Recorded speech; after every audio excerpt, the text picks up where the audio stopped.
Hi everybody, we have now made it to week 8. You have now finished the class. And just like life, we are at the last stages of the developmental process of the human being. We are looking at late adulthood now. We are in chapters 23, 24 in the epilogue. And in this, we're going to focus on the biosocial and psychosocial parts of being a later age adult, which is, they say 65 and above.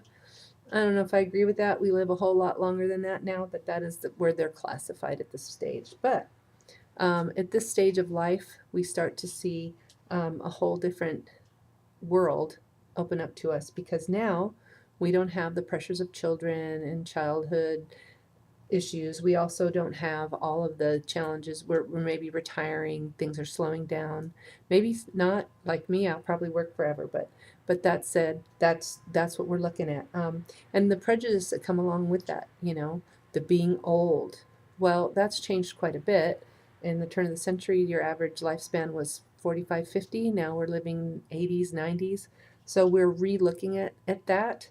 But there are still some real things that start to happen at this stage that are just to be expected. We also start to see, sex changes. It's not about reproduction anymore. Some people, it's not even a big focus of life anymore. It's more of a just something that people still do, but they do it for different reasons, and it can be more challenging for some, depending on their health and whatnot. But there's also some theories about that, and we're going to look at the brain and how it starts to compensate for these changes. As I said, the brain starts to shrink versus growing in the toddler stages. So with that comes some cognitive differences that start to happen. We'll get to that in the next chapter, but this is where we start seeing our comprehension change and morbidity start to happen. We start to see things like autism, or not autism, I'm sorry, Alzheimer's, and various different things that start to happen to us. The wear and tear in our bodies that we've done in the earlier stages starts to become an issue. The aches and pains, but also we have cellular aging, which means if you look at the cell regeneration in our body, it's like you have a photocopy and then you take a photocopy.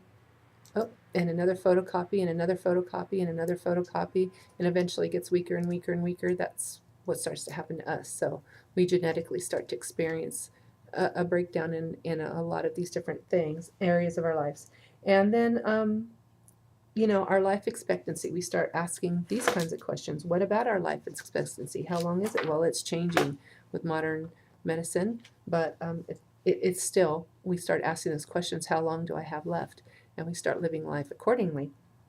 On a cognitive perspective, in this chapter 24, we're looking at the brain cells, um, and how the brain actually functions. Like I said, our input and our memory and our control processes change. This is why we start talking about things like, I can't drive anymore. I can't multitask as well as I used to. I can't remember this. I can't remember that. The older we get, the more childlike we can actually become. And then we start to look at our words. We can't maybe communicate as well. My dad's 80. He gets very frustrated because he can't articulate what he wants to say. And we can start having impairments of different kinds. We can start having neurocognitive disorders.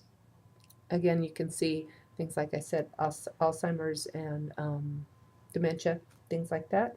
And then we're going to look at the cognitive development theories of Erikson, Maslow, and what they mean now at this stage, and how we can learn late in life, and also the wisdom that we gain from our life experience that we don't have when we're younger. And finally, we're going to get to the epilogue. Now, the epilogue is about death. This is the end of the line for the developmental stages.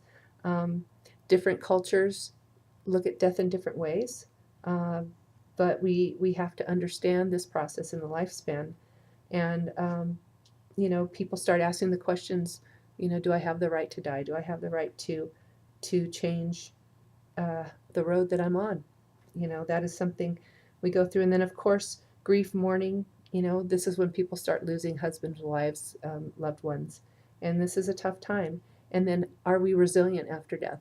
Um, in this some stages, maybe a parent has outlived a child or a spouse or whatnot. So these are some real things that we're going to look at in the epilogue.